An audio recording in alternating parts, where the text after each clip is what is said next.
Хүн бүрийн амьдралын шугам өөр өөр зурагддагч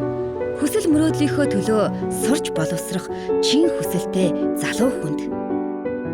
хүний гараар сүйтгэгдэн доройтож өдрөөс өдөрт төрхөө алдах байгаль ихэд амьдралын төлөө зүтгэх эгэл жирийн эцэгт хэлж биш хийсч ирдэг аюулт өвчний өмнө хүчин мөсдөх хэм бүхэнд амьдралын шугамаа гартаа атхан өөрөө өөртөө хүч нэмэн урагш тэмүүлэх итгэл найдварыг бэлгэлэх Хаан банкны тогтвортой хөгжлийн бодлого компани нийгмийн хариуцлагыг хэрэгжүүлэгч Хаан банк сан өнгөрсөн хугацаанд 450 гаруй төсөл хөтөлбөрийг 5 тэрбум төгрөгөөр санхүүжүүлэн нийгмийн сайн сайханд бодиттой хувь нэмэр орууллаа. Нийгмийн хариуцлага тогтвортой хөгжлөөр түгжээлагч Хаан банк